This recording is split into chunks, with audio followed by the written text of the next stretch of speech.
அனைவருக்கும் வணக்கம். இது உங்கள் எண்ணகம் சேனல். நான் உங்கள் இன்வின்.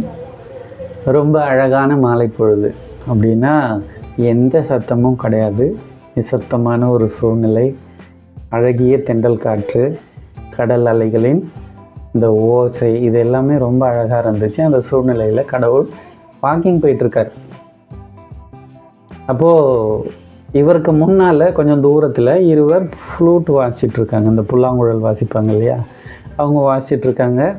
அந்த அந்த சத்தம் நல்லா இருந்துச்சு கேட்க. அதனால் இறைவன் அதை கேட்டுகிட்டே போகிறாரு. அவர் போகிற வழியில் தான் அந்த இருவரும் வாசித்து கொண்டு இருந்தார். அப்போ அங்கே போய் கிட்ட பார்க்கும்போது தான் தெரியுது, அந்த இருவரில் ஒருவர் பொய், இன்னொருத்தவர் மெய்.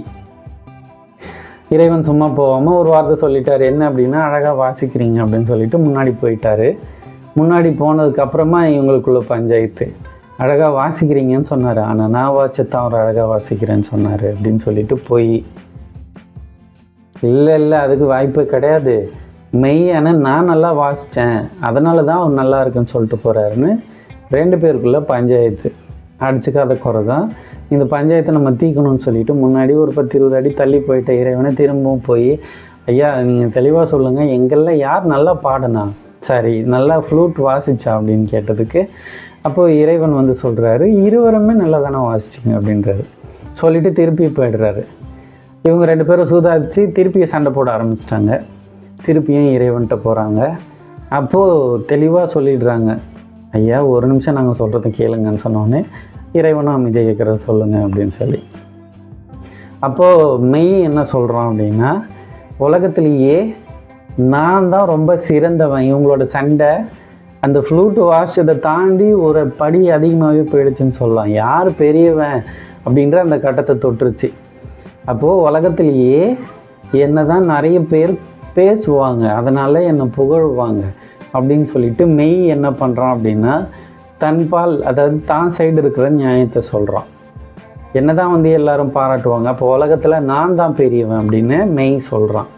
இதையெல்லாம் கேட்டுட்டு இருந்த போய் என்ன சொல்கிறான் அப்படின்னா, உலகத்தில் மெய்யை பாராட்டுறாங்க அப்படின்னா அதுக்கு காரணம் பொய்யா இருக்கிற என்னால் தான் அவனை பாராட்டுறாங்க. அப்போ யார் சிறந்தவனா, நான் தான் முதல்ல சிறந்தவன், என்னை கம்பேர் பண்ணி தான் அவனை பாராட்டுறாங்க அப்படின்னு சொல்லிட்டு இவங்க பஞ்சாயத்து ஒரு ஸ்டெப் மேலே போயிடுச்சு. கடவுளுக்கு ஒன்றும் புரியல. சரி ரைட்டு, இங்கே பாருங்கள், இந்த சைடு மெய்யும் இந்த சைடு பொய்யும், மணலில் வீடு கட்டுங்க, வீடு கட்டிட்டு சொல்லுங்கள் நான் என்ன பண்ணணும்னு சொல்கிறேன் அப்படின்னு சொல்லிட்டு அமைதியாக நிற்கிறாரு. ரெண்டு பேரும் சர்னு ஓடி போயிட்டு மாடி வீடு, அந்த வீடு, இந்த வீடுன்னு எதை அது ஏதோ ஒன்று சூஸ் பண்ணாங்க, கட்டிட்டாங்க. கட்டி முடிச்சுட்டு இறைவன்ட்ட ஐயா நாங்கள் கட்டி முடிச்சிட்டோம் அப்படின்னோடனே, சரி வெயிட் பண்ணுங்கள், இப்போ ஒரு அலை உருவாக்குவேன், அந்த அலை யாரோட வீட்டை அடிச்சுட்டு போலையோ அவங்க சிறந்தவங்க அப்படின்னு சொல்கிறாரு. ஒரு பக்கம் யோசித்தவங்க சரி ஐயா அப்படின்னு சொல்லிடுறாங்க. சரி நீங்கள் சொன்னால் சரியாக தான் இருக்கும் அப்படின்னோடனே ஒரு அலையை உருவாக்குறாரு. அலையும் வருது, இரண்டு பேரோட வீட்டையும் அடிச்சுட்டு போயிடுது. இதை பார்த்துட்டு இறைவன் ஒரு மண் கடந்து போயிடுறாரு.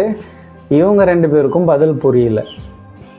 ஏன் அப்படின்னா, ரெண்டு பேரோட வீடுமே அடிச்சுட்டு போயிடுச்சு, யாரோட வீடும் அங்கே நிலையாக நிற்கல.